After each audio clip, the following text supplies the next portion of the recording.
Hello, everyone, and welcome to episode 6 of the SquadCast.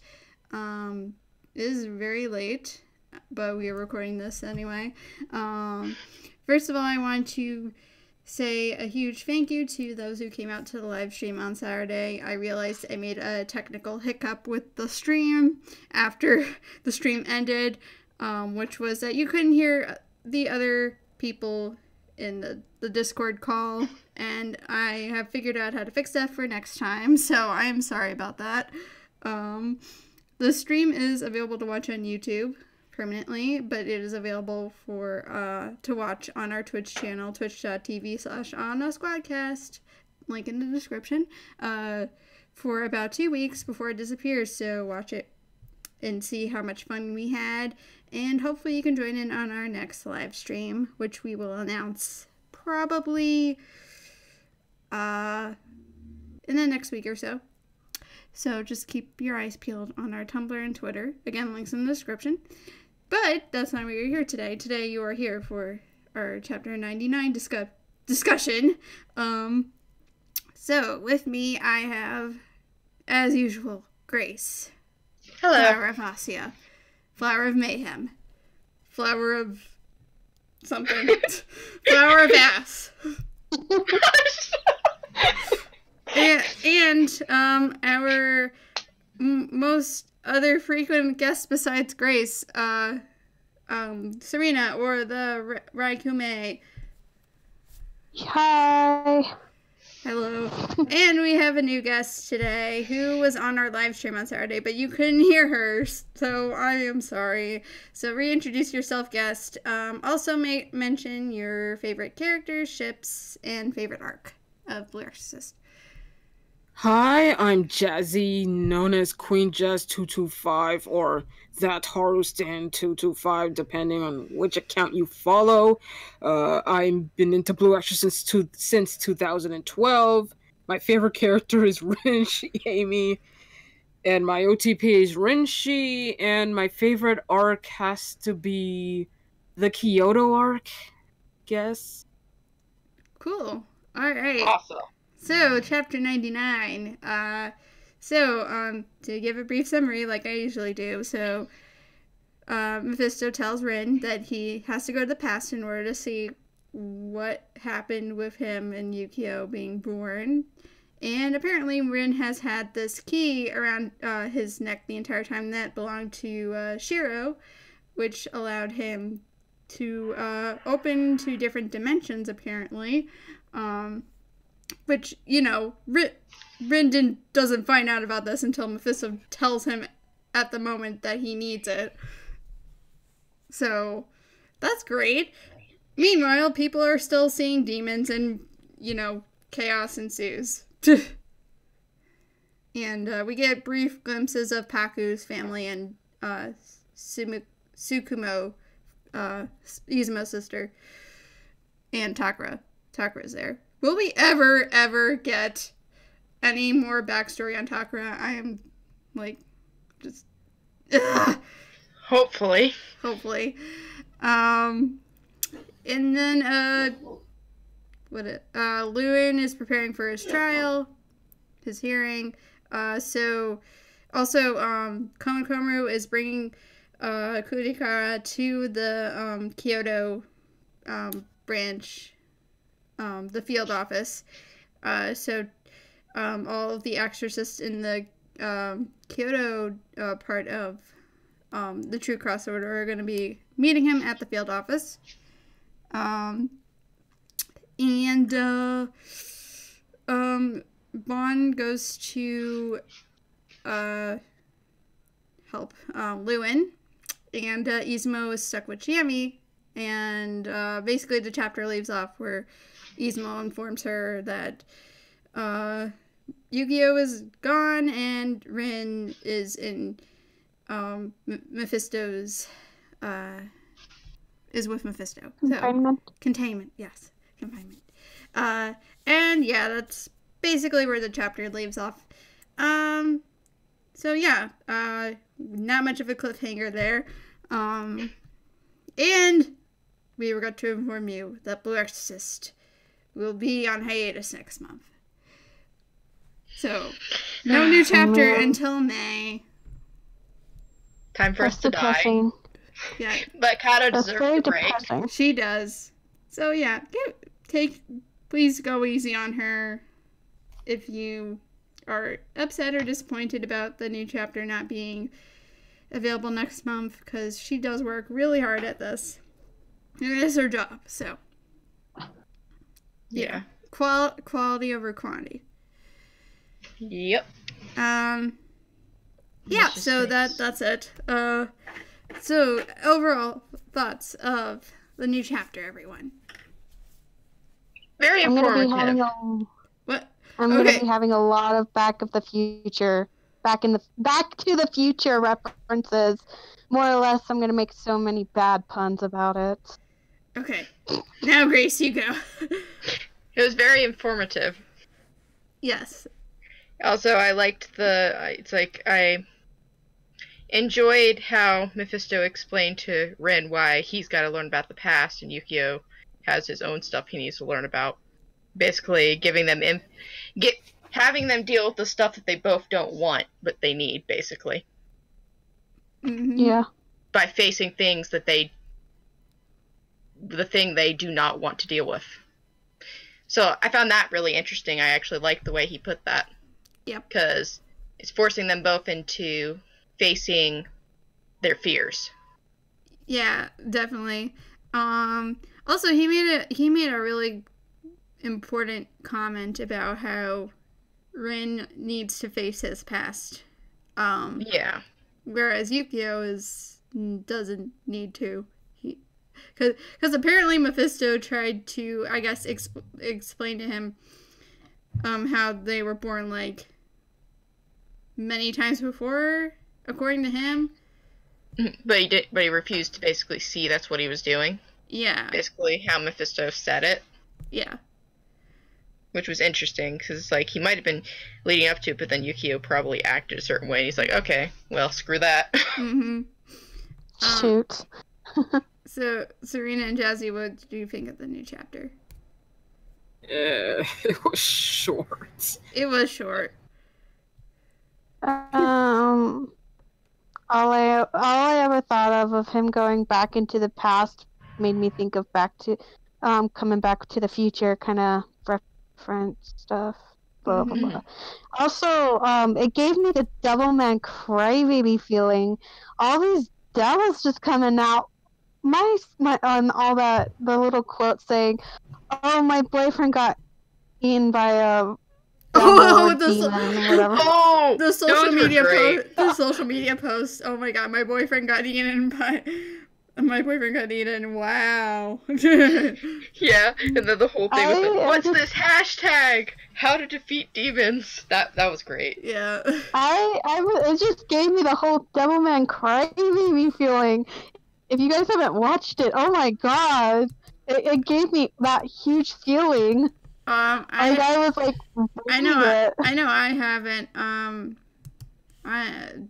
Has anyone here watched Devilman Crybaby besides? Yeah. I've only watched some of the old OVA it's like the first OVA. That's it. Oh, okay. I don't want to watch it mostly because I can't handle gore well. Well, there's like a part around the end where crap, I don't even remember main characters' names because I don't feel like remembering.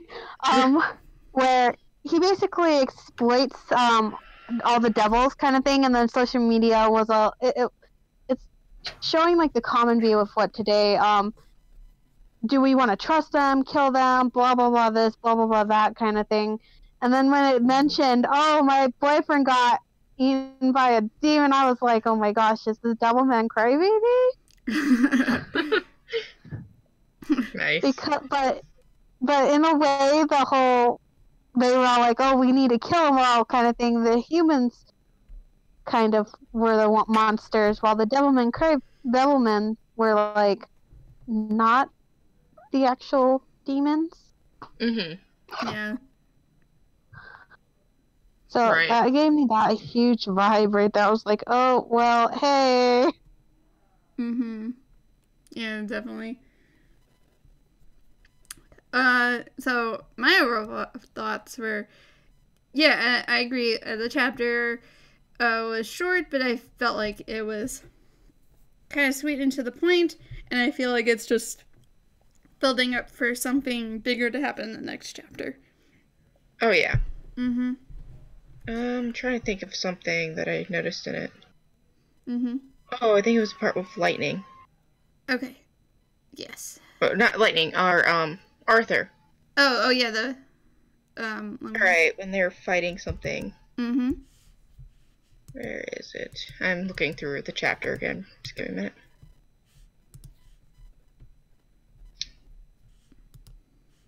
Ah, here it is. Something Red Arm, I don't remember his name, said something like, "We have the garden under control. What is your status?" Mm-hmm. That wouldn't be a big deal, except for what garden? I'm just curious about that line. Oh. Yeah. Oh. You could be referring to the Amahara garden. Yep. You It's know, like that garden that was mentioned by, Shiemi, like, I don't know, how many chapters ago? Like, Chapter 3. Chapter 3. So, like, 90, I don't know, I can't do math. Something. 90... No, that's not right either. 90 something. Anyway, episode 4 of the anime. Let's just go with that. Yeah. But I had noticed that, and it just kind of had me sitting there like, oh, you're protecting. It's like, I mean, I could be completely off, but just that one line was important because I'm like, if we are eventually leaning into Shiemi's arc, I have a feeling the Amahara Garden will have something to do with it. Mm-hmm. Oh, also a couple of things before we get back. We'll get back to that in a second. But I forgot to mention a couple of things. Shura is now the acting director of the Japan branch because Mephisto is missing and Lewin is like awaiting trial. So, yeah. Shura's kind She's of very frustrated. Yeah. Also, Rink gets a cool ass new uniform that looks like a General Exorcist uniform, but it apparently is also a camo poncho because it has a hood on it. So if he puts the hood up, it's a camo poncho. It's really cool. Yeah. Makes me think of the one artwork from the what was it thinking? So it has a hood and stuff like that. It instantly makes me think of from the 2000 something, I can't remember. 2016 calendar? Yeah. Oh. The one at the very end of it. It's in the art book, but where Brandon and Yukio are both wearing like Exorcist uniform that has a hood and stuff like that. Right. That's all I was thinking of when he mentioned that it has a hood on. I'm like, oh, cool. Is it like that? Yeah. Which, I'm not sure if that image is up publicly anywhere, but I know it. Yeah. I'll have to find a way to share that online sometime for people. Yeah, that'd be cool. Yeah, so getting back to the Garden of Amahara thing. So yeah, Shiemi mentioned it's like, that place where God gathers all the plants in the world. So where is this Garden of Amahara? It makes me think that it's like, because they had all those doors when they introduced, crap, I can't remember that. That one thing was the one thing. That Demon King, I can't remember his name. Which one? Had the one that Lightning calls Grandpa. Azazel. Okay, him. Because there's 3 doors, and I have a feeling that it's like one of those is Shemi Haza's, obviously. So, and which gives me the impression the Amahara Garden probably is actually that, whatever that area is. And that's where I get the impression from. So it's like, I'm assuming with the demon attacks, they're probably protecting all 3 of those areas. Mm-hmm. This is just me going off pure theory here right now. Yeah. But just like, I imagine like they gotta protect them because they're all crystallized. They don't have forms anymore. They gotta protect them because they still help them and everything. And they're part of the order. Yeah. That's a good point. Yeah. So I imagine that they're probably trying to close that area off, make sure no demons get through, keep that area safe. So like while they got of demons, basically. Mm-hmm. It's like I imagine that that's got to be important because, you know, Mm-hmm. it's like not that the rest of the world isn't important, but you don't want something getting in there. Mm-hmm. Either. Yeah. But that's basically when I read things, I catch on to little things, and I'm like, aha. Yep. Yeah, definitely. But yeah. So I don't know. Maybe Rin will have to go to this place at some point. I don't know when. Also, day 2. What is day 2? I'm just seeing this now. It's on page 894. Oh yeah, because it started out with it being like after the collapse of the artificial Gehenna Gate, day 1, and then day 2. Yeah. Oh, okay. Yeah. Yeah. Mhm. All right. Okay. So they're showing that it's been 2 days since that whole situation. Cool. Yeah, I was trying to figure out what that meant. So. Yeah. Yeah. So, so Rin is going to be traveling to the past. So, what does that mean? What do you think it will mean? I'm hoping it means he's not going to fudge things up. Oh god, yeah. Well, yeah. Makes me wonder if it's like, is it going to be What? going to the past in a manner of speaking of where he can interfere with things, or more like he can interact with things, but it's more like a memory rather than him actually being able to screw anything up, is what I'm trying to figure out. Well, Mephisto. So like Harry Potter. Well, Mephisto made it seem like it was like him just traveling in time, and that he would be able to interact with things, but it would actually be the past. But I don't know. Maybe. I don't know, because it's like I keep thinking about how he kind of kept It is. What is it? Section 13 kind of in a bubble, but even though things got where they interacted with things, it didn't really screw anything up. Yeah, it's also more of like a desired location that the person who is using the key wants to travel to. Yeah, so it's like I'm kind of curious how that actually plays out, because it's a little too powerful if you can actually change things in the past. Yeah, I mean, Mephisto, not to do another fire pun, is letting Rin play with too much fire. Pretty much. I think we're past the point of fire puns, so that's all I'm gonna make for now. Unless we can do it. Too many. Yeah. I did too many fire puns. I'm so sorry. It's fine. It's okay. It's okay. But what I'm thinking is like, that make it really powerful, because if that was the thing with Fujimoto having the key and everything, a lot of problems could be solved if you could just go to the past and fix it. Yeah.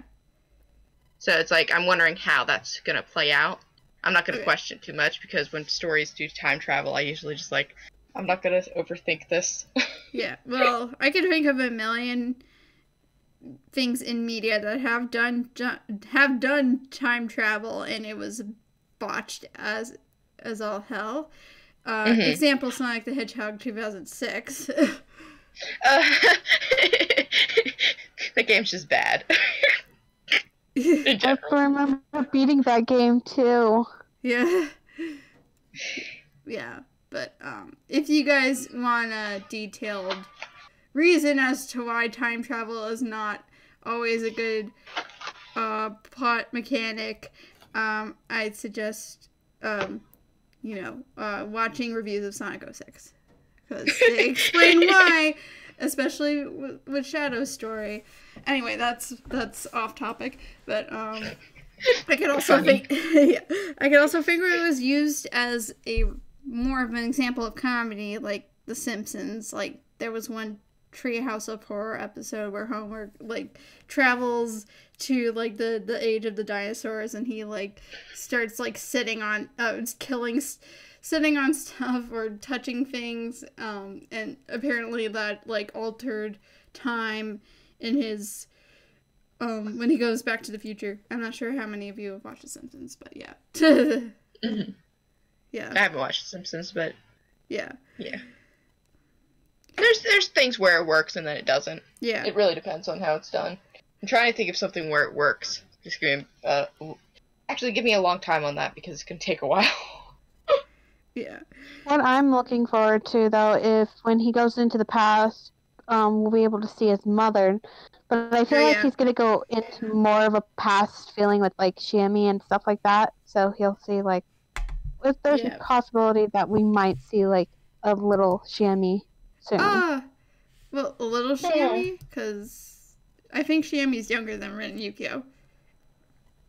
Yeah. She's younger by, like, what? Maybe a year? No, like she's by a few months. 3 months. She was born in March, like the March after they were born. So my brain's not functioning correctly. Actually, her birthday is tomorrow. So it is. At the time of the recording, her birthday is tomorrow. When this gets uploaded, it will be her birthday. So happy birthday, Shiemi! Happy birthday to the most precious sweetie pie in the world. Yeah. Anyway. Happy birthday, Shiemi. Anyway, we could talk about like our favorite moments with her and stuff like that. After we're done with the chapter discussion. Oh, that's a good idea. Yeah. So also I've been seeing this theory going around on like Tumblr and stuff like that about Rin being his own dad. Because of a Futurama episode where Fry becomes his own dad. No, how about no? No, I know. I'm just saying. I was just about to say. No, I'm pretty sure Kato would never do that. I get that it's a joke, though. Yeah, like I'm sure he'll interact with his mom on some level, but not like that. And I'm pretty sure he's saving himself for Shiemi, so I'm just gonna throw that out there. Wow. Depending on who you ship, that's just what I think. So. Yeah. Mm-hmm. Well, I'm on the same level with you on that. Yeah. I think all of us in here actually are on all the ship Renshi here right now, right? Yeah. And the only people who have been on the podcast are Seuss and Momo? I think so. Yeah. Sorry, we're all Renshi shipping trash. Yeah. We apologize. They both ship Izushie, so. Well, Izushie, it's a good ship too. At least, I'd apologize for being shipping trash of Renshi, but I'm actually not sorry. Yeah. Actually, Seuss was supposed to join us tonight, but he's sick, so. Oh, I hope he gets better. Yeah, we all hope he gets better. But shout out to Seuss. I know you wanted to be here. We miss you. Hope you get better and can join us next time. Yep. But anyway, we're getting off topic. So time travel. I mean, I don't know. I guess, one thing that we should keep in mind is that Yuri Egan does have to do with Section 13 in a way, so I guess we'll get to see what she, in particular, has to do with it. I'm excited. I want to learn more about his mom. She seems so sweet in the little bit that we learned about her. Yeah. And I already love her so much. It's like, but that's just because Kato decided when she made her, she's like, this is nothing like her anime counterpart. I'm like, thank God, I love her. I mean, her anime counterpart seemed sweet, but just really stupid.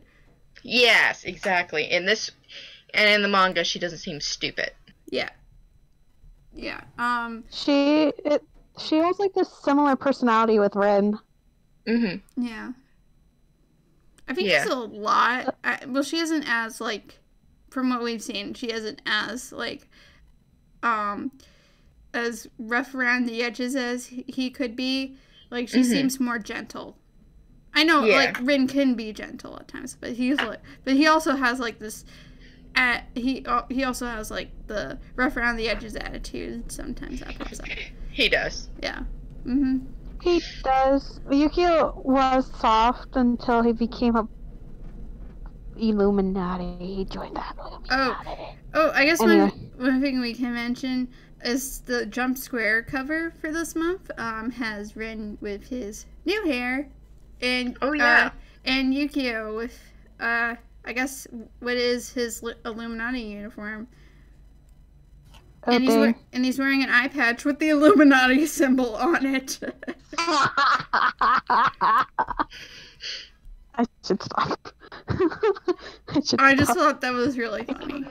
Oh yeah, Ren's new hair looks pretty nice. It just actually. I think it just looks weird that he's wearing glasses over the eye patch.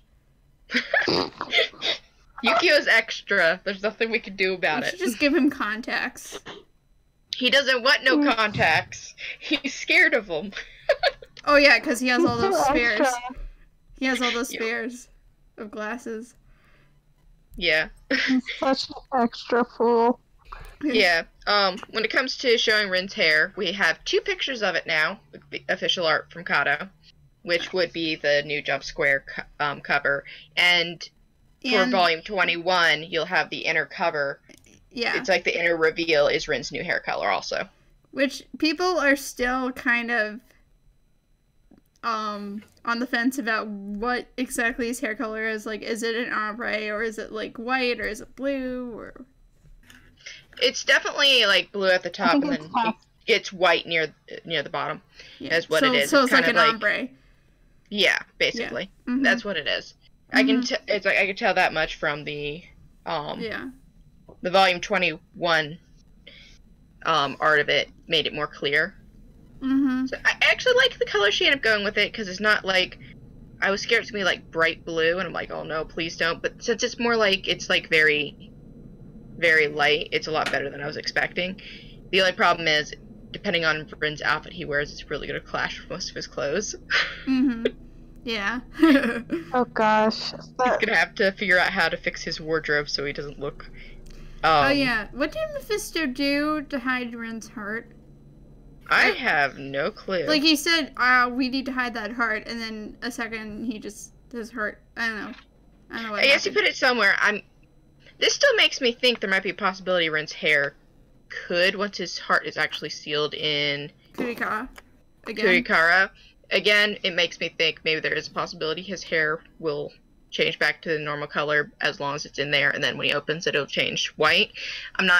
There's no guarantee on that, but until we get official information on that portion of it, and not just Mephisto hiding his heart, we're not going to know. Oh yeah. Which I'm cool with. No matter what, we're keeping that hair in some way.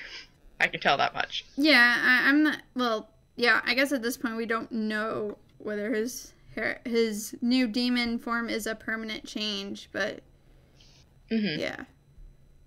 I mean, it looks like, I don't know. It's hard to tell at this point. I guess we have to wait until the story progresses further to see what happens with Ren. With his body, I mean, because, yeah.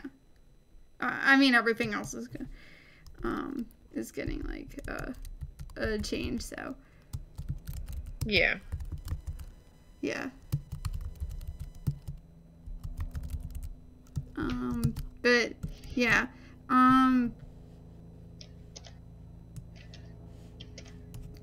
So, I think one thing I wanted to bring up,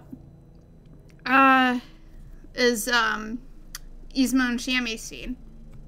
Because, we have a lot to talk about for their, well, not a lot, but, like, there are some things worth mentioning. For one thing, I think Izumo is starting to, I guess, I mean, she's been getting more comfortable with Shiemi, but I think she's starting to get a lot more comfortable with Shiemi. For example, she just, is referring to her by her first name now, which is cool. Which I like that detail a lot, that she sees her as, like, her friend, so. I'm also seeing that Izumo's getting a little, like, way attached to Shiemi, so she might see her as, like, a sisterly figure. Oh, yeah, like, she might see, like, you know, actually, that's cool. That's good that you bring that up, because I feel like she sees a bit of Tsukumo in her. Probably. That's a good point. Mm-hmm. Yeah. Yeah. which Sukimo was a big part of Izumo's life, and she's been adopted into a different family now, so Izumo had to let her go. So she feels like she needs the sisterly attachment in her life that she can't have now, because Tsukumo because of their situation, because she was adopted, she can't really stay in contact with her, because also Tsukumo has no idea who Izumo is now. She doesn't remember her anymore, so that's the depressing part. Yeah, that is. It's really sad. But yeah, I didn't even think about that. That's true. It could be like that. It's like, of course, she's not gonna ever tell Shiemi if that's the case, because her being all sundry about things. Oh yeah, she looks up to Shiemi. Oh, definitely. Oh, when Shiemi, it's like, also, another point to bring up with that. When Shiemi brought up, it's like, asking how everyone was and everything. I wanted to cry when she's like, Yukio's gone, and what about Rin? I'm like, oh my gosh. Just imagine Mephisto just letting them all know. So like, hey, so I just sent your homeboy to the past. No need to worry. He's got this. Don't worry about this. I didn't really send him to his doom or anything. Well, I don't think I did. I don't think I did. No. Oh gosh. But a big thing about that scene that's good is because Shiemi's okay. I knew she'd be okay, but she's really okay. I'm glad. She took a lot of power out of herself. I didn't think there would be anything wrong with her per se. No, but it's like, I'm glad it's like, at the same time, I was worried we weren't going to see the status of what's up with her for until after all the stuff with Rin. Yeah, it's like the time I thought in the Illuminati arc,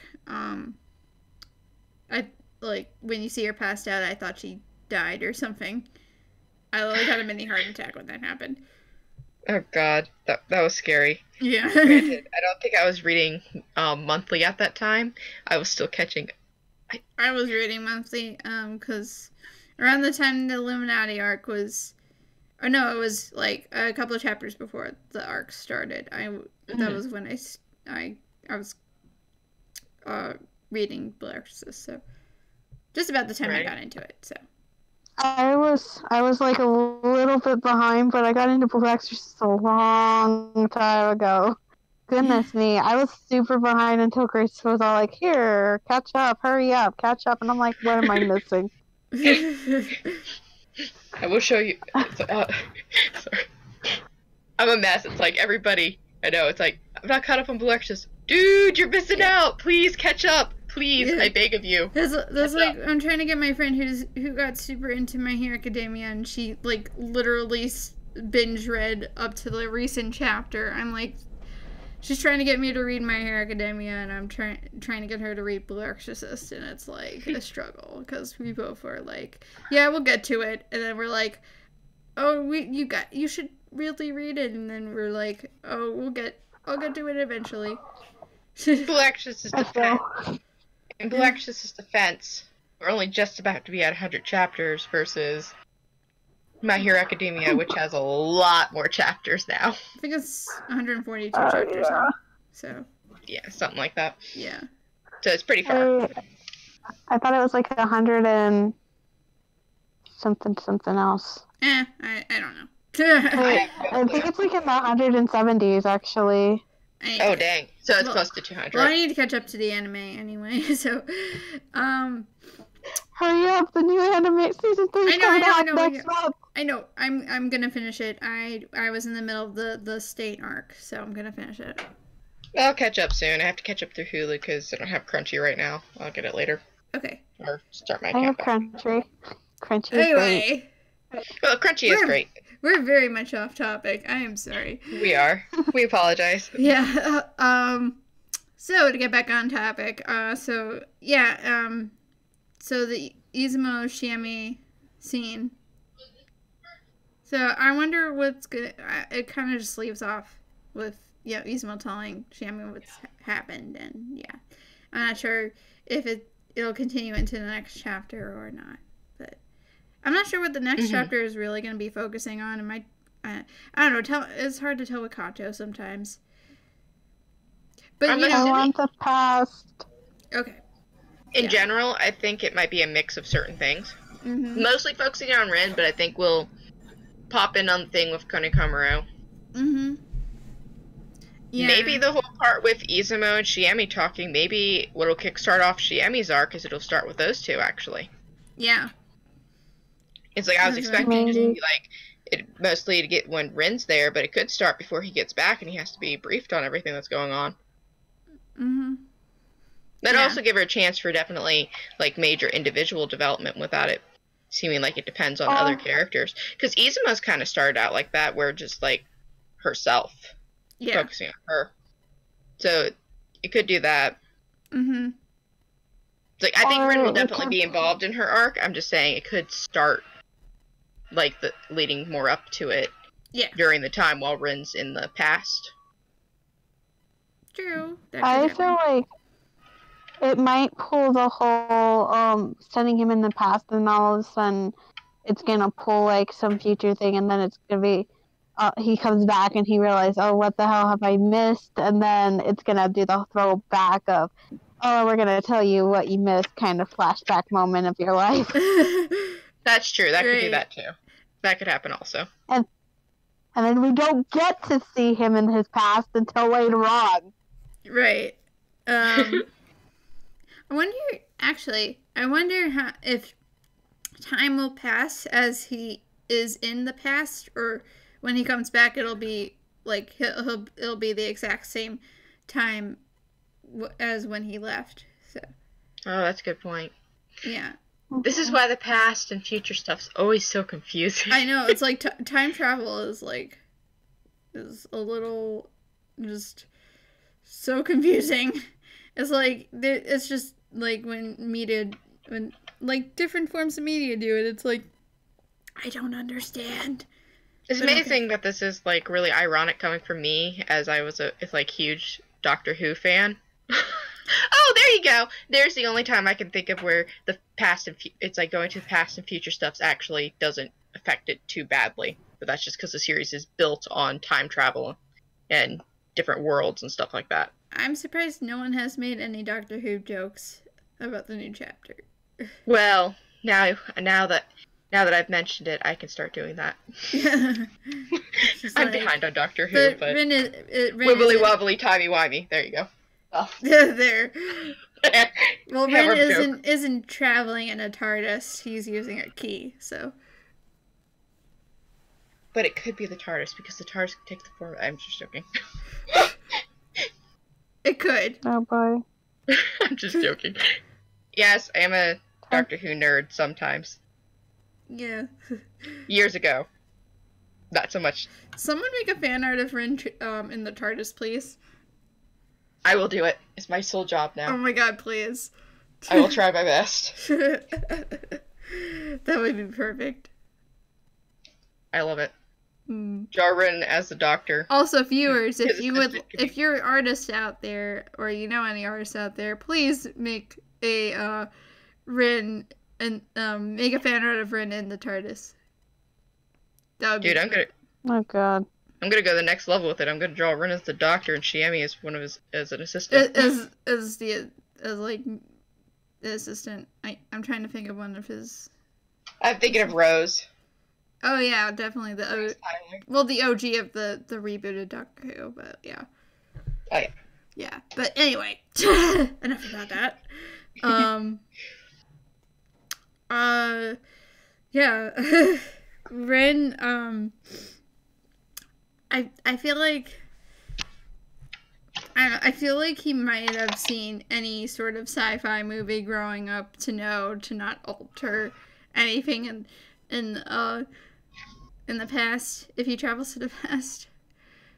I don't know. I feel like that's, I guess, like a headcanon because he had like Star Wars sort of merchandise in his room in the Blue Exorcist movie. If anyone missed that detail, I think he grew up watching like sci-fi, fantasy sort of things.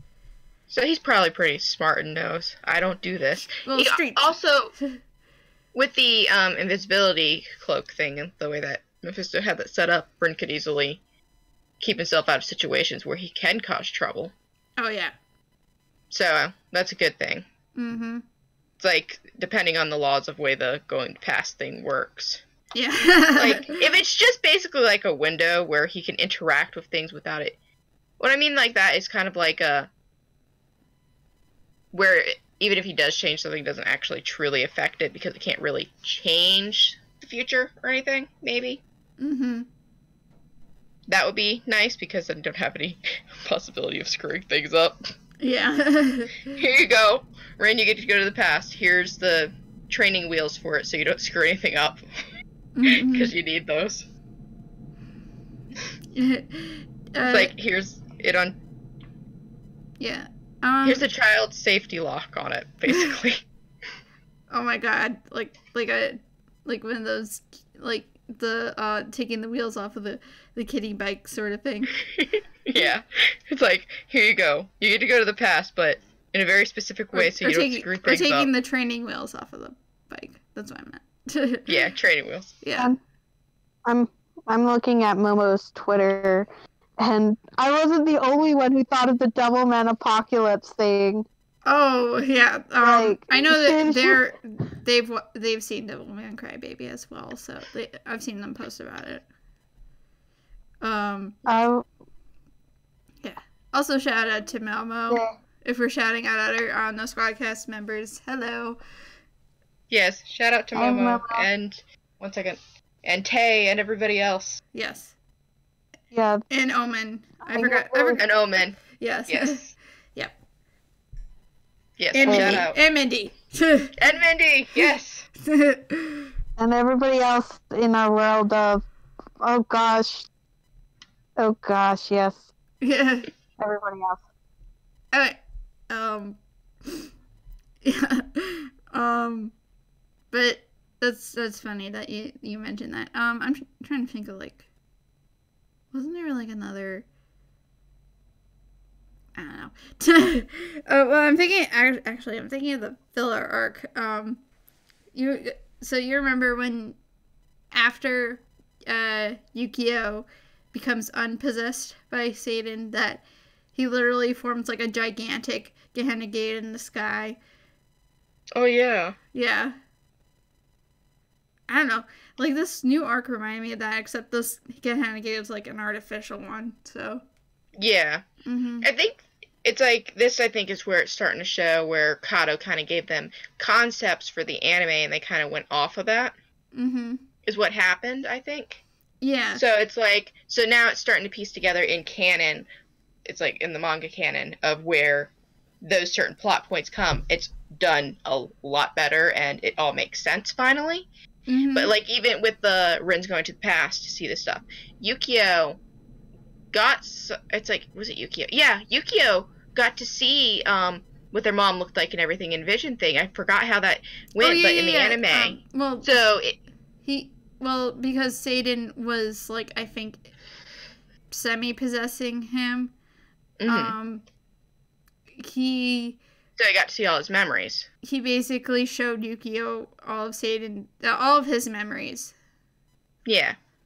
So it's, I think the most interesting part about the anime, it wasn't completely inaccurate, but the time and place and who specific events happened to is what majorly changed, and it makes all the difference on whether that was a hit or miss storyline-wise. Yeah, actually, that kind of reminds me of in the final book of Harry Potter, spoilers, when, once Snape dies, he gives Harry all his memories. So he basically, Harry just, like, uses the pensieve to go back in time and relive all of Snape's memories. I feel like that's what the anime was trying to do with Satan, giving Yukio's memories of him and Yuri. So, Right. yeah. Yeah. Mm-hmm. But it's interesting because it's like you can use some of the filler to guess where certain things are going to go. It's like, but like even the repairing the sword Mm-hmm. right now that's going to Konikomuru, that has to go back going to Kyoto. Yeah. It's it's gosh. not some random girl doing it. It's literally Konikomuru. Bond's father. Bond's father that's actually going to be the one fixing it. Yeah. True. So that's the most interesting part, because it's like, that part was accurate, just not who did it. Don't have any random filler characters. Yeah. It fixes that plot because of everything that's... I think the reason the filler did so bad is because it was underdeveloped, because it was skipping all over the place, giving you random big plot points that made no sense in the context of what they had done, because they hadn't even had the Kyoto arc in that. Mm-hmm. So it's like where they tried to rush things and try and get stuff out there because they only had information on what was going to possibly happen in the story. It just looked all off because it had to have all this development that we've had for 100 next chapter, 100 chapters to get to that point, and they were just trying to shove it all in 20. What was it? 20? How many episodes is it? First season 24. Oh wait, what episode? Oh wait. The anime was the first season was how many episodes? 24 episodes 25. or 25? 25 episodes. They were trying to jam all this development we've gotten over the years into 25 episodes where it didn't make sense, and that's what actually made the filler so bad. I mean, yeah, 25 not counting the OVA, which was actually a side an omake. Yeah. Yeah. Yeah. But yeah, especially because they were basically just trying to, I guess. Also, it felt very rushed. That was the problem. It was. Well, there was pacing issues in the filler arc, mostly in the filler arc. It's like, but the way the manga's doing it, it's so impressive seeing those little things that are very similar to, it's like, obviously, because the filler was concept stuff for what we're going, it's like, was just Kato's concepts. It's like seeing it play out in the manga and seeing, like, this isn't actually a bad story, it's just, it can be done wrong. Oh yeah, definitely. I mean, it's the difference between having an idea and executing that idea. Yeah. If you don't execute it right, it's just gonna be complete shit. Not to go back onto the Sonic 06 thing. There's a way that story could have been done okay, but hey. Yeah, I actually remember watching a playthrough and a long time ago, and one of the people on it mentioned that the plot for Sonic 06 would have been better for a movie, but not a video game. So that's a good point. Yeah. Also, just get rid of it. Not to be an Elise hater, but to get rid of her character completely. Yeah, also the Final Fantasy-esque art style was clashed terribly. So, but yeah, again, that's another conversation for another point in time. More like just an example to give. I'm sorry, we're huge friggin' nerds on this podcast. We'll just divulge into anything that Blue Exorcist reminds us of, because Blue Exorcist reminds us of a lot of things. So we are nerds, and we know lots of stuff about different things. Yes, that's true. Actually, I want to hear from Jazzy. What do you think of the time travel stuff?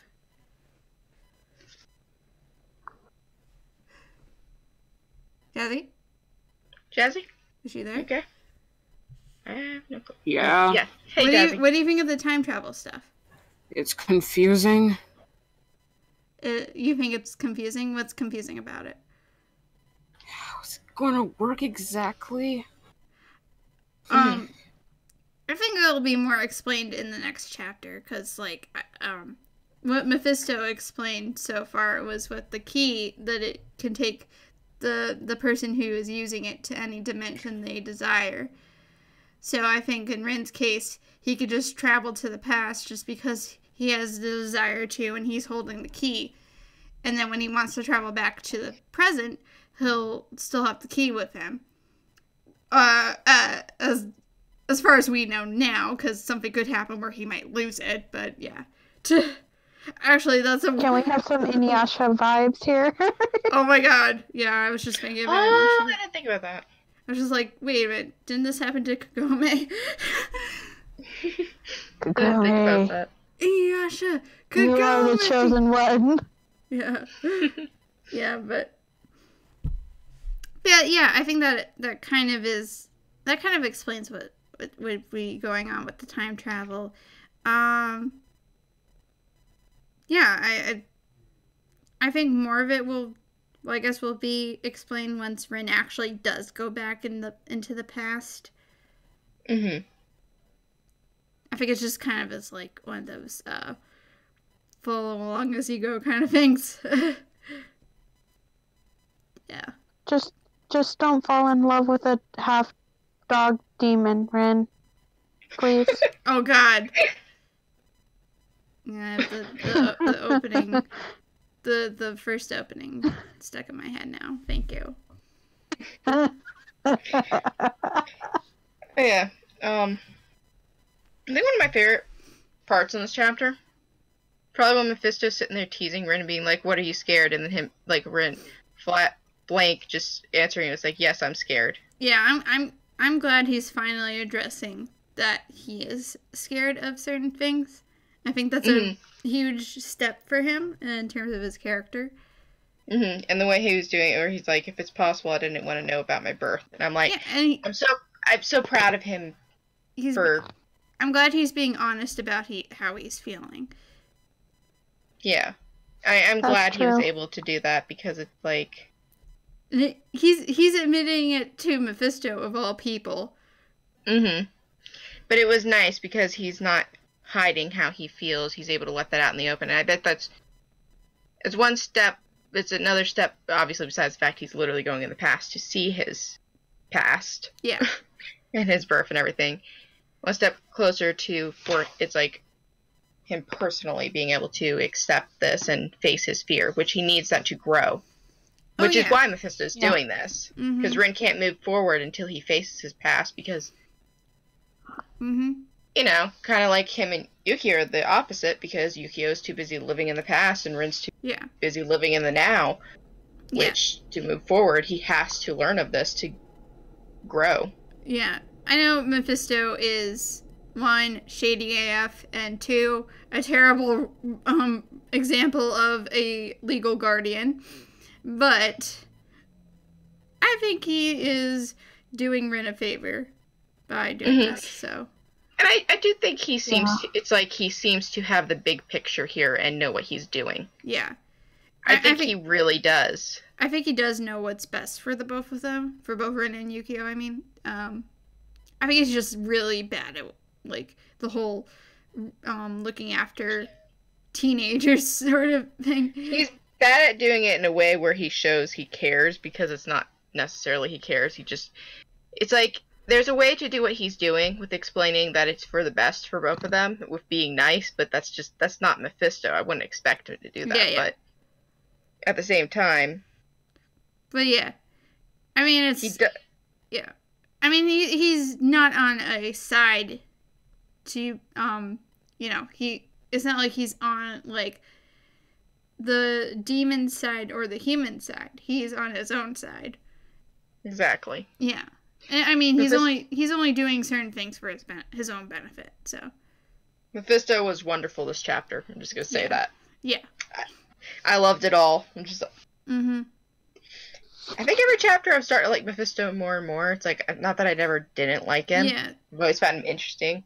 Yeah, I've always found him interesting as well. I just, at certain points, he grated on my nerves because of like, the fact that he would just sit there and not help at all and just watch people do shit. And, like, with the Impure King arc, that really was like, oh my god, like, do something. Don't just sit there and be, like, a narrator. I mean, I know it's entertaining for you, but, like, God. Yeah. I think having the bigger picture and where it's at now definitely makes where all of that makes sense now, and you're able to be like, oh, well, I get what you're doing now, dude. Also, I love his excuse for not actually doing anything. He's like, I have allergies. That's it. I think one of my favorite things was also when he's like, where is it? A second. I'm looking at the chapter. Okay. Oh, yeah. There it is. It's in my nature. I gotta give it to the one who doesn't want it instead of the one who does. About, like, it's like, you're the one who has to have the info about your past because you didn't want it. Sorry. I guess that's life. Also because Rin is, like, the more powerful sibling of the two, so. Mm-hmm. Yeah. Mm-hmm. Oh, goodness. Lovely. Yeah. Sorry. Mm-hmm. But, yeah, the time travel. Sweet. I love how Mephisto is, like, the other part of that is just, like, being like, okay, here you go in the past, I gotta deal with stuff and things. He's just like, and I have to deal with my own crap. Bye-bye. yeah, it's like, I have my own stuff to deal with it. Good luck! Tell me how when you get back, tell me how your trip was! Hope you had fun! Hey, Rin, enjoy your future. It's gonna be great. Oh, no! Oh, God. Oh, God. Guess that reference, and you get a cookie. I don't think I would be able to get that cookie. You live too far. I got the reference, but that... Oh, gosh. Yeah. Hint, You're we gonna talked do about quotes. I'm gonna end up doing quotes. No. Hint, we talked about it already in the podcast. Go ahead. Mephisto is technically Doc, okay? Let's do Back to the Future, okay? Great Scott! Hey, Doc! Great Scott, Marty! Where we're going, we don't need roads. Literally. The mention of Doc, I instantly think of my dad because my mom's like, your hair looks like Doc all the time. Yeah. That's Oh, just the first thought God. that comes to my head. That reminds me, because that reminds me of Marty's mom in Back to the Future falling for him. Oh my gosh. And now I'm just reminded of the Rin being his own dad. I know that's not going to happen, I know. I'm just saying. Well, yeah, that definitely won't happen. But, you know, she ends I up... don't think she'll his dad. tease that. Yeah. I don't think Kata will tease that, hopefully not. Yeah. Mm-hmm. Like- Also, if you haven't seen Back to the Future, like, all three Back to the Futures, go watch them. They're amazing movies. They are. Yeah. Great Scott. Oh. I already made that joke! No, it's okay, I'm sorry. Shh. Don't make me start back up on my fire jokes. Oh no! No! Okay. Hey, I mean, at least Rin's not being... I can literally step on Rin. There's no ifs, ands, or buts. Oh my god. Okay. Hey, at least Rin's not being sent to the past to save the watch future himself by burn killing again. someone. Okay. Alright, I have At least he's not being sent to the past to watch himself burn into ashes. Oh god. Oh my god. That would be terrible. It would be like, I'm gonna go back to the time where I literally died and then came back to life. Oh yeah. In Volume 21, there was some added panels to Chapter 98. Wait, what? Yeah. Hey, God damn it, I hate when that happens. Mm-hmm. It's Harry like, Potter moment. it's unfortunate because we're probably not getting Volume 21 until, like, next year in the US, so. I'll be getting it sometime by next month. Yeah. Because I'm buying the Japanese volume. Yeah. I'll tell you all the differences. Well, you could Just take pictures. Someone's already posted a lot of the differences online, though. Oh. There's like added stuff to like most of the chapters, and then it's like obviously you've redone panels. Oh, would you mind linking that in the chat? Yeah. Okay. Yeah, I'll link it. Thanks. Give me a second. Ooh. Yes. Just give me a second. No, there's some posted on Tumblr, but I'll get the other one that has full links. Mm-hmm. Just a second.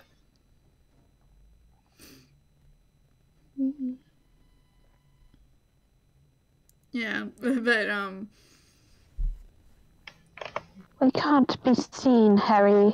We can't be seen, Ren. Oh. Harry Potter. The time. Prisoner of Azkaban. It's literally a time turner. The key. Time turner. Mm-hmm. It's just making me think of the third book now. Or movie. Whichever you prefer. It's literally like almost the exact same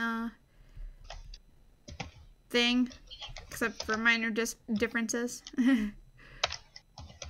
But yeah, let me see. Here you go. Oh, phone keeps going off. Oh, okay. Cool. All right. Well, I'll take a look at that later, actually. Alrighty. Yeah, but That's okay, I'm looking now. well, I try to look at it when we're not recording, but okay. Yeah, I looked at them all earlier, but Yeah. Oh, it looks so nice. Yeah.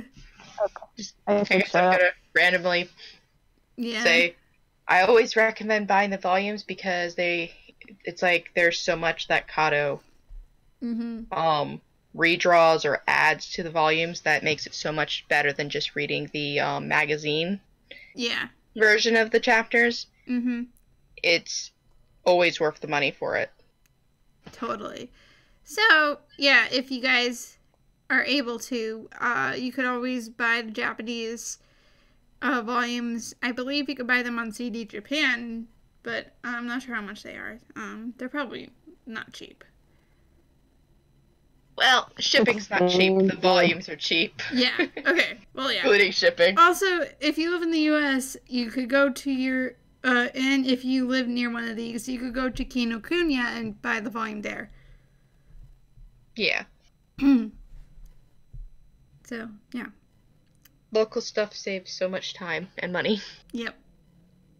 It does. True. Yeah. So, I guess, I don't know, do we have anything else to add on the chapter? I feel like we've pretty much discussed it all already. Yeah.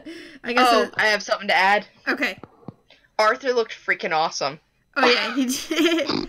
He looked freaking awesome. Oh, also, Izumo's sweater, I dig it so much. Oh, that was so cute. Also, Lightning being all weird was great, as always. He deserves, like, props for being that weird guy that says random stuff, and you're just like, dude, I love you. He deserves all. The big reminder, Bon is still fresh as Bean, and we still love him. Yes. Oh my goodness, yes. Bon is the best. Bon. Yeah, at least do you even lift Yukio? Do you even lift Yukio? Oh gosh. I'm dying over here. I can't wait for that shirt. For those who missed our live stream on Saturday, that's what you missed. Go watch it. Because do you even lift Yukio? Yeah. Do you even lift? I'm sorry, I had to make that slogan. That slogan was like the best. Dude, I'm gonna be either drawing fan art or making some type of edit, and it's just gonna have that on it. Do you even lift Yukio? Yeah. I can't wait to wear that shirt. Oh, Serena actually bought the shirt that we made on the stream. Or, no, Jazzy made it. So, give a round of applause for Jazzy for making such an awesome shirt. And Clap, clap. the art was done by Hazel, who was on the stream. Yep. Who I think is So, Hale's Heart on Tumblr. So shout out to you for being in the stream with us. That was fun. That was fun. That was great. Yep. Do you even lift Yukio? That was the best. So yeah, I think that's all we could talk about for the new chapter. So, yeah, that's true. Yeah, because it was really short, so I think all of us don't really have too much to say on it. We'll probably have more in-depth thoughts next time. It's Yes. like I'd have more in-depth thoughts now, but most of it's just like probably pretty much just stuff that everyone's already talked about on the forum and all the other places. Probably just everything everybody else has thought about. So I'm not, other than the whole little garden mention, that's the only big thing I could think that I personally noticed that might be that maybe someone didn't notice. That's probably the only thing I could think of. Yeah. So I think we're gonna move on to praising Shiemi on her birthday, which at the time of recording now is past midnight for me, Grace, and Jazzy. So that means it's Shiemi's birthday. It's already her birthday in Japan, so we'll just say happy birthday. Yeah. Happy birthday, Shiemi. You are happy birthday. Some years old. I don't know how many. Happy birthday. Yeah. So I think Shiemi is one of our all top favorite characters for all of us, I would say. She's my favorite female character in existence of the world. Yes. I'm sorry. I love Shiemi, but Izumo and Bot are my babies to the point of no return, so I can't really say she is my top favorite. I am sorry. Okay. That's okay, but she is still... That's okay. She is still, like, the best. I guess I'd be the... Best girl for me. She's my best girl. Yes. She's my best girl ever. Yeah. So if you're wondering why we didn't do any birthday tributes to Rin and Yukio or Konokomaru, whose birthdays have just passed, well, one, we didn't end up recording the podcast on their birthdays, and two, we just forgot. So yeah. I made stuff for Rin. Well, yeah. On his birthday, but yeah. I think I posted on the Twitter and Tumblr, happy birthday to Rin and Yukio, but I forgot to post something for Konokomaru, and I'm sorry, because Konokomaru was precious. Okay, we can do that moving forward. Yeah. So, it's no big deal. It's technically still 10 o'clock in my part, so I can't really say happy birthday, but okay. It's her birthday in Japan. I know. Yeah. So, everyone, what are your favorite Shiemi moments? Everything. We'll think of one thing that comes to mind for you. My favorite has to be in the Kyoto arc. I just really liked her in the Kyoto arc. Oh yeah, definitely. I think that was one of my favorite. I think, yeah, the Kyoto arc and the chapters, the Love Awakens No, it wasn't the Love Awakens chapter. No, it was the chapter with after Rin and Yukio come. It was after the Shura arc when Rin and Yukio come back. Yeah. When she. I don't remember the name. My favorite part was when she says, "I love your fire. I love your blue flames." Oh yeah. Love Awakens, that chapter. I love that chapter. And I also love her. Zombie sending the zombie back to the Earth. That was cool in the Illuminati arc. And more recently, the friggin' forest she made. Yes. In chapter 98. Me. This is a really long list. I have a big list. You have too much. All right.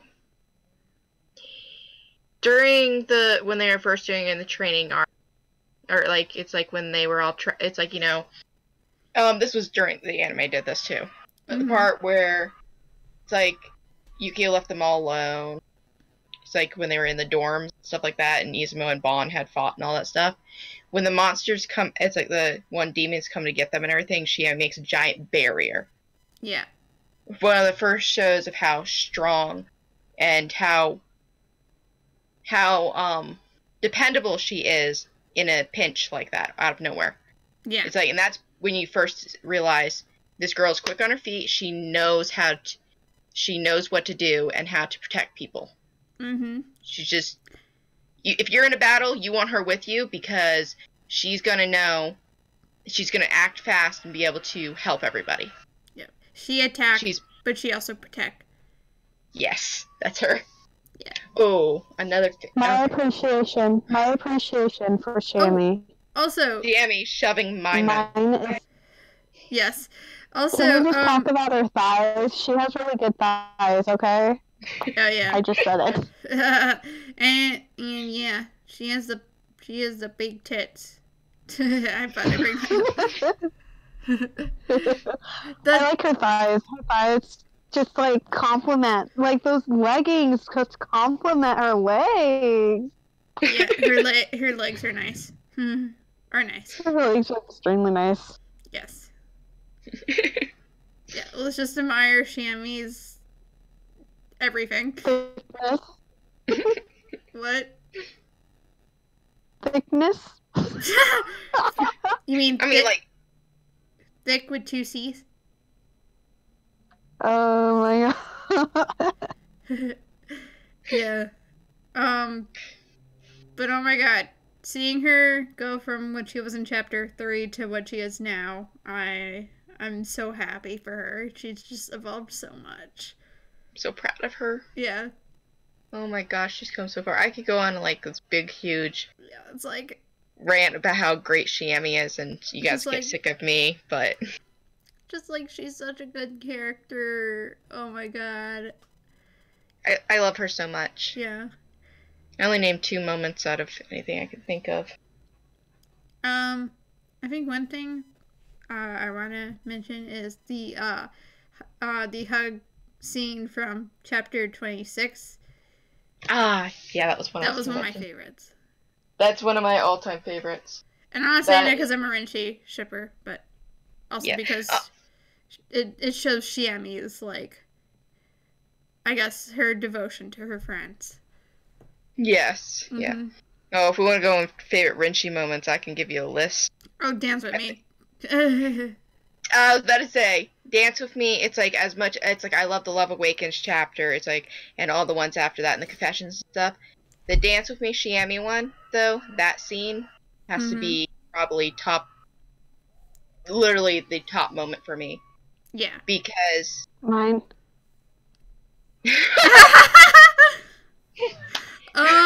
For those who can't see it, Serena just sent us a picture of the scene from chapter, I forgot what chapter it was, but it's episode 12 in the anime where they go to Mephiland and the ghost just grabs Shiemi's boobs and Rin's like, I wanted to touch them.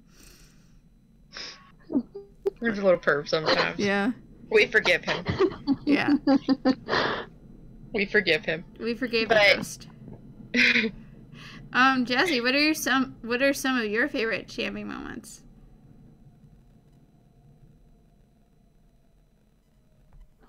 Oh no. But You wanna know? give her a minute. Mine. Yeah. Okay. She's She says she's thinking. Mine is the when Shiemi turns down Rin just because. Why? Well, she had a reason for turning him down. She had a reason. She did. She didn't I want understand. to. You know what? Actually, I'll go with it. Yes, I like that moment too. Because it leaves development very high for them to get natural development rather than... And the fact that she did it for such a selfless reason, because she didn't want to feel selfish. Yeah.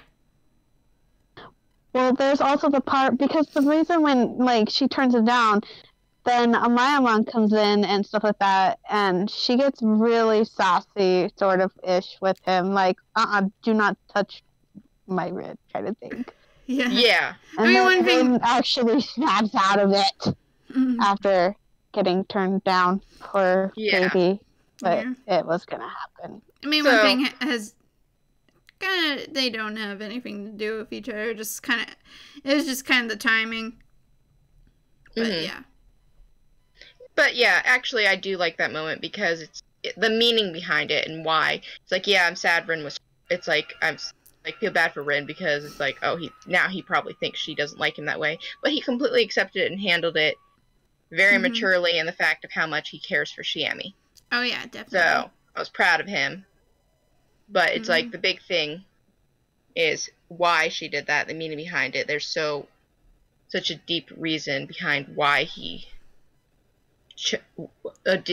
Why she, not he, why she chose to do that. Because she cares so much about Rin. She does. So, that's what I actually do like about it, because it's like, it's completely different than most rejections where it's like, no, it's like, oh, they're rejecting them because they don't like them. It's like, that's not even the case there at all. Rin took it very well. I mean, he was upset about it, but he took it very well. He did. He did. He didn't. And I'm proud of him, especially for not wait until she's gone to be upset about it. He didn't want to make her feel bad because, like, she's obligated to like him or anything like that. Oh, yeah. It's like, he handled that so well. It's like, she didn't need to see that, how upset he was about it, because she already felt bad enough as it was. And he didn't want to add to that. And that just shows how much he cares about thinking about her feelings on the situation. Yeah. Yep. I ramble on. I apologize. No. It gives it makes the time go. Oh, that's true. That's true. Yes. But Here. I got one. Yes. Give me a second. Okay. All right. Because I actually. We'll be waiting. Just like Rin is waiting for Shiemi. Don't worry, you won't have to wait. Oh. Are you sending us another photo? Serena, what are you doing? I'm laughing right now because that's so weird. Oh gosh! Oh, I love that! Oh yeah, when she's holding her breath and just walking funny, and then like Shiemi making weird faces. That's when I love that. It's so cute. Yeah. Oh, that's so great. This is what happens when you're on Google. Yeah, I mean, since the viewers can't see the visual that you showed us in our Discord, let me explain what Serena put. So it's basically the scene in episode 12, chapter whatever of the manga. I don't remember what happens in what chapter at the very beginning. I'm sorry. It's basically when she's just holding her breath and walking funny, and Rin is like, "What's going on?" And then she just like all of a sudden stops and like makes this huge grin and smile, and she's like, she's like looking at Mephiland because she's like, I always wanted to go to an amusement park. Amusement park, yeah. So that's cool. I love that scene. Definitely one of my favorites. And it seems like Grace, you have another one? Do you have another scene? Yeah. I have a lot. That's why it's hard to think of them, because I'm like, I love everything. I'm asking you because you seem like the most excited. Excited, yeah. I am. I'm really excited. Shiemi, when she saves Izumi, it's like, you may hate me, but I really like you. Oh, yes. And when she grows knee, it's like gets him to grow so big and everything, and her just putting her all into helping. It's like that. It's like such a powerful moment. The way how she deals with everything. It's like I was so proud of her. Yeah. She overcame her insecure. It's like her Mm-hmm. Her what? Oh, one second. How she overcame a lot of her issues she was having during the arc by doing that, Mm-hmm. which was her insecurities because of feeling like things were her fault, and her just deciding to take action. It's like, and decide, you know what? I don't care what people think of me. Yeah, okay. Like, I like them, even if she doesn't like me, or this person doesn't do this, I care about them, so I'm going to do whatever I can to help. Yeah, definitely. So, I was really proud of her. Also, one of my favorite moments, because I think I'm going to just list every Shiemi moment, was during the, I believe it was the X-Wire exam arc, where they're fighting the ghouls, and Shiemi just doesn't even hesitate to use knee to block off the ghouls, and just keep holding down, keep holding them off until the last of her strength is used, and it's just like, oh my god, I love her. Yeah. Mm-hmm. Oh my gosh. She's so great. Yeah. Another moment I think of. There's the zombie thing, which was mentioned, but I'm gonna think of another moment. Yeah. When Izumo, after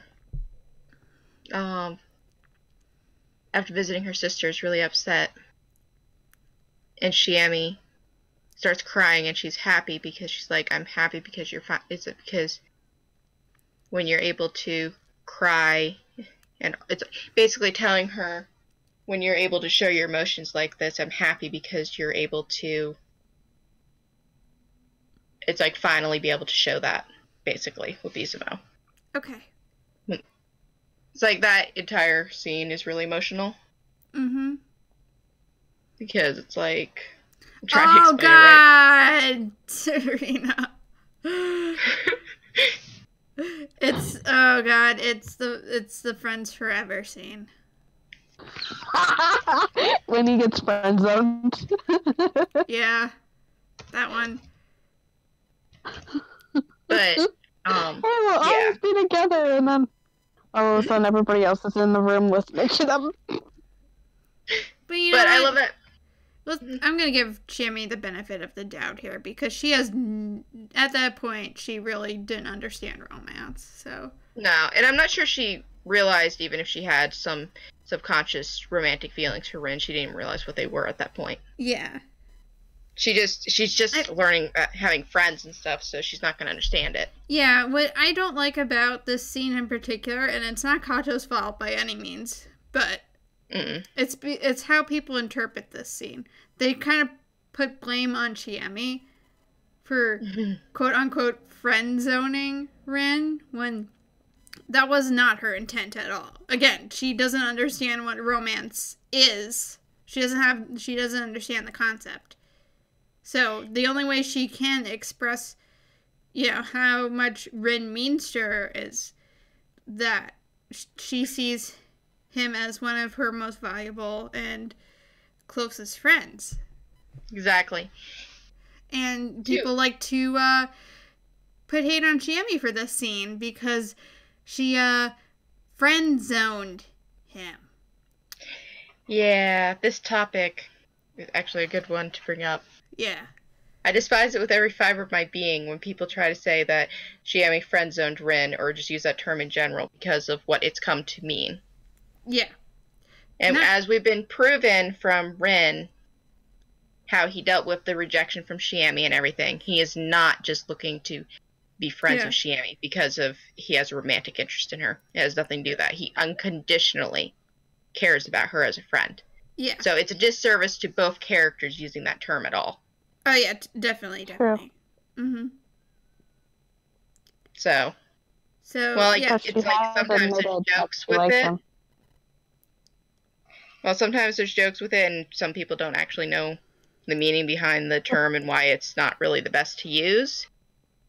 At the end of the day, it's just insulting to both characters. Yeah. Also, I feel like this was more of a problem when the anime aired than when the chapter of the manga came out. So. Oh no. Yeah. Even it's like, I will actually explain that scene a bit. Rin's upset. Yeah, he seems like it's like, first impression you think, oh, he's mad at Shiemi. No, he's upset with himself for misreading the situation.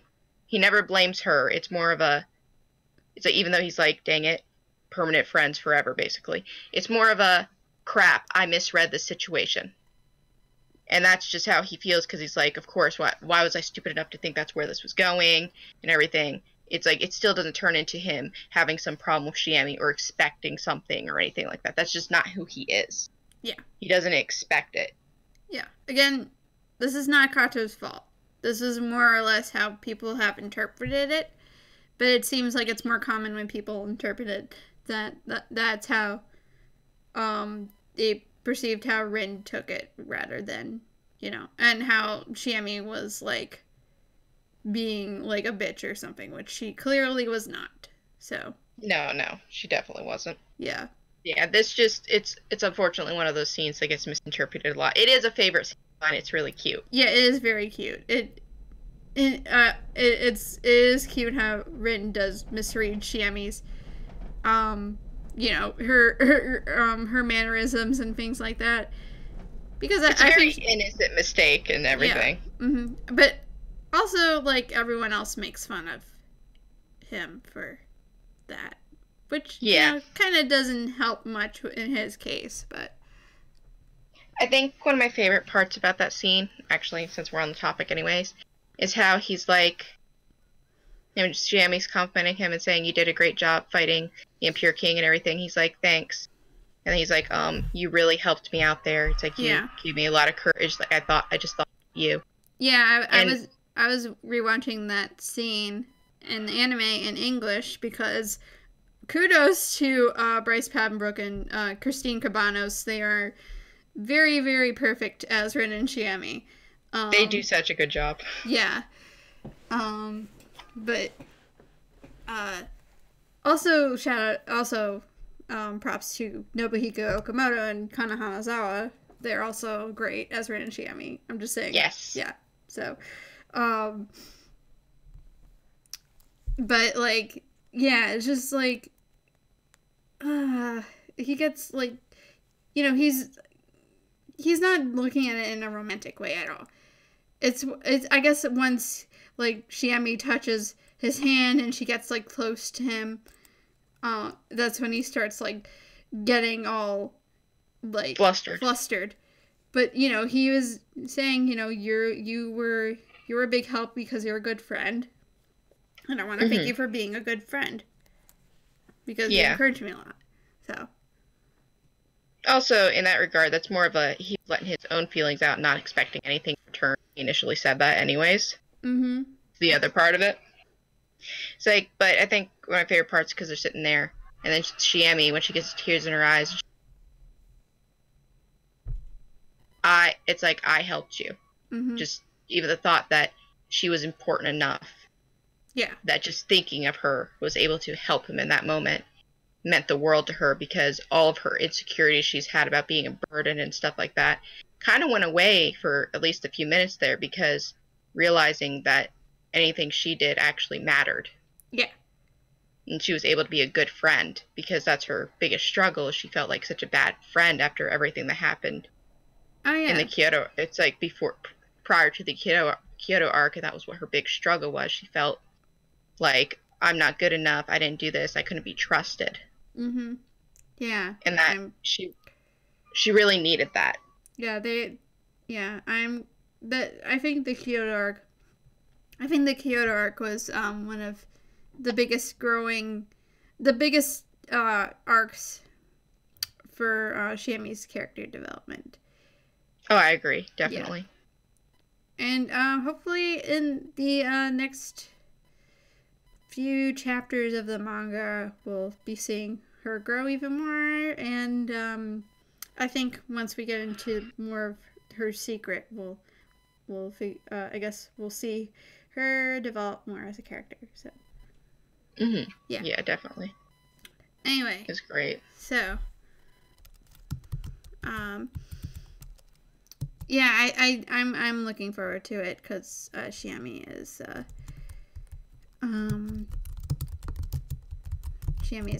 probably one of my top top 5 favorite characters of all time. Yeah. Mm-hmm. She's my top female character of all time. Mm-hmm. That's favorite. Yeah. Yeah, I think she was actually, fun fact, she was my first cosplay. Aw. Yeah. It's awesome. Yeah, I started cosplaying in 2013, and she was my first one. So, actually, a few months after I finished the anime and started reading the manga, so I was just very I don't know, I was too into it. I'm like, I'm gonna cosplay Shiemi, because why not? And I just bought the costume and the wig and wore it to a con. So. Awesome. Yep. And you cosplay Shiemi too, Grace. Yes. Shiemi is my favorite character to cosplay because I actually feel good cosplaying her versus a lot of characters like I'm not really sure I fit completely. It's like not that I completely fit Shiemi, but also it was one of the first ones it's the first cosplay I kind of put together myself in a lot of ways. Awesome. Well, not completely. My friends helped me with certain areas, but it's like one of the first ones. It's like I basically slowly put it together myself over time. So I was really, really excited about that. Yeah, so I think that's it for now. Jazzy, unfortunately couldn't come up with anything, so, so we're just gonna, I guess, get right to our closing segment. So yeah, that's pretty much it for the podcast this month. Since we are on Blue Exorcist is on hiatus next month. We will not be on hiatus next month. We're gonna try and come up with something for the next episode.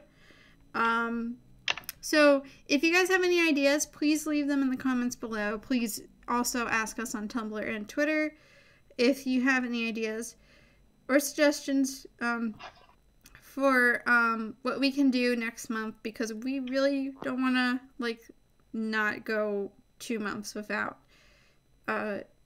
any content. So yeah, just please let us know just give us your input. We'd really appreciate it, because we're trying.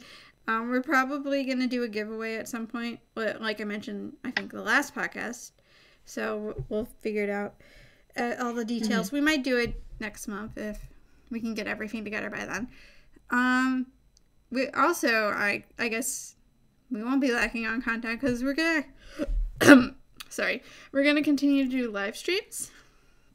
So next one I think will tentatively be March 17th at 8 p.m. Eastern, like the last live stream was. Well, it was delayed a bit, but this one I think will be exactly at 8 p.m. unless something happens. Again, it's tentative right now, but we will update you on all their social medias and let you know if it's happening or not. But we're definitely going to live stream between now and April and May. So that'd be something for you guys to look forward to.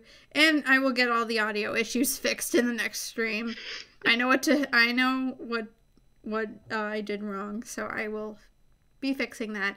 Unfortunately, no one pointed it out to me as the stream was going on. I don't know why, but I didn't know because we were all talking.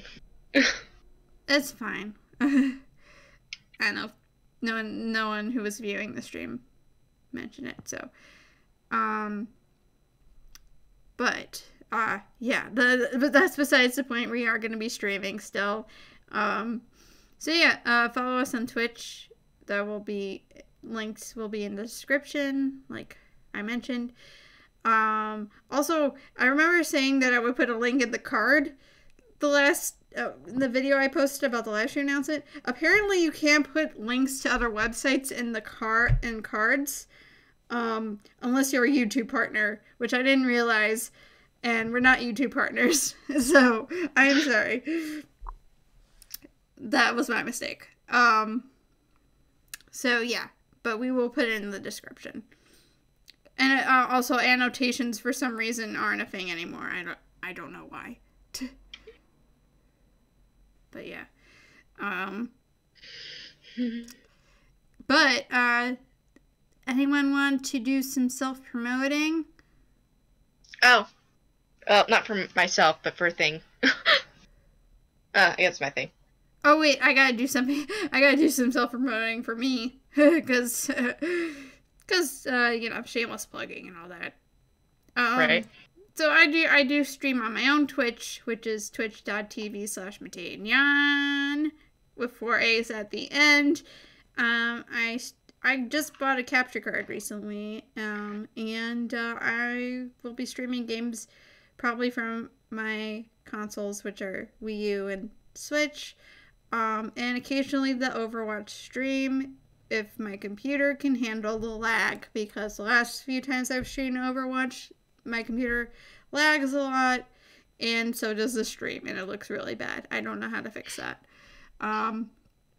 So, yeah. So twitch.tv/MateiNyan. I'm trying to figure out a schedule. I'm probably going to be streaming on Fridays mostly. Not this Friday, though, because I'm actually going to be out of town, but yeah. Anyway, Grace, you go on. Okay. Tomorrow, well, I guess since this is going to be posted, it's like, well... Today. At the time this is uploaded. At the time this is uploaded, will be the last day for Shiemi Appreciation Week, which is on her birthday, which the prompt is birthday, if anyone's interested in that. Anything you make for her, just feel free to do the tag that is, which is just Moriyama Shiemi Week, or Moriyama Shiemi Week Appreciation, oh, no, wrong, I've said that wrong. The first tag I mentioned, just do that. If you want to get it noticed, it's a track tag we use for the Appreciation Week on Tumblr. Yep. You want to make it's like just anything you make for Shiemi, just feel free to throw it in there if it's for her birthday. Also, tomorrow marks the first day of Frenchie Week this year. Yay! Which is also Shiemi's birthday, which I am co-running with Grace, so if you are a Renchi fan and you want to contribute anything, just submit them to the blog, which is renchiweek.tumblr.com. Yes. Yeah. Gotta pull up the first prompt real quick, just so it's out there, I guess. Yeah. The prompt for the first day will be spring/rebirth. And the hashtag, just do it with hashtag Renchi Week on Tumblr. You don't have to do any spaces between it. Or you can do 2008 at the end also. 2018. 18. Wow! Wow, Renchi Week came out 10 years, was established 10 years ago. 1 year 10 years ago was Renchi Week. 1 year before the manga's official release. Amazing. Yeah. I predicted the future. I don't know. Fantastic. It's the future. Oh my gosh. Also, please make sure it's within the first 5 tags of the post so we can see it. Yeah. Yes. But tomorrow is our special week. Yeah. Hope everyone's excited if you're joining in with us. If you're a Renchi fan, please join in. If you're not, that's okay. We'll have other ship weeks. So we will. And character appreciation weeks. Yes. Serena, please promote whatever you did on the live stream because nobody actually heard you. Oh, well, that's fun. So I am going to be, I'm technically sort of interviewing Thomas Romaine, and the official, I guess, blog release won't be until maybe April. And then I'm also doing commission artwork on my Twitter, which is at the Raikume. Not really hard to find. What else was I doing? I'm also doing a zine or zine or whatever you want to say. It's a fanzine magazine. My Twitch That alert just for- went off. So we have a new follower on our Twitch. I don't know why that's going off when I'm recording and not streaming, but okay. Oh, So you might hear them. it's for. Sorry, go ahead. I'm sorry. Oh, I'm doing a fanzine though for My Hero Academia, and I'm also helping out with shipping related to a fairy tale fanzine, and then maybe in the future we can do a Blue Exorcist one. Yeah. Ooh, that would be Why great. not? Nice. I think there's already been a Blue Exorcist zine, but we can do another I always one. wanted to do a Rinchy one. Yes. You can do a fantasy one. Yeah, that would be cool. Aha. Anyway, as I was saying, I'm so sorry I interrupted you, Serena, but if you guys heard that, I forgot to turn Twitch alerts off. So we got a alert on Twitch for a new follower, and you might have heard that in the recording. So I'll make sure to disable that next time we're recording. So just letting you know that's what that was. All right. Rip. Anyway, Jazzy, do you have anything that you want to promote? No. No. All right. Oh, but you have an art Twitter, don't you? Do you want to promote that? Not really. Okay. It's okay. All right. We understand. Okay. Anyway, so that's about it. That wraps everything up. So yeah. Next podcast will be in April. Despite the fact that we're not getting a new chapter, we will figure whatever the fuck we're actually going to be doing for the podcast. Again, leave suggestions in the comments below. Also look forward to our streaming. And yeah, that's it. So thanks guys for watching or listening. Yeah. It's all good. And also, So- in May, it'll be 100 chapters of Blue Exorcist, so there's that. We will be celebrating, hopefully. It'll technically be a very nice late birthday present for me because my birthday's at the end of April, so haha. Nice. Yay. So, Oh yeah. that's awesome. Anyway, until then, thank you guys so much for watching. Please subscribe to our YouTube channel. Follow us on Twitter, on Tumblr, and Twitch. And see you in the next episode. Bye. Bye. Bye.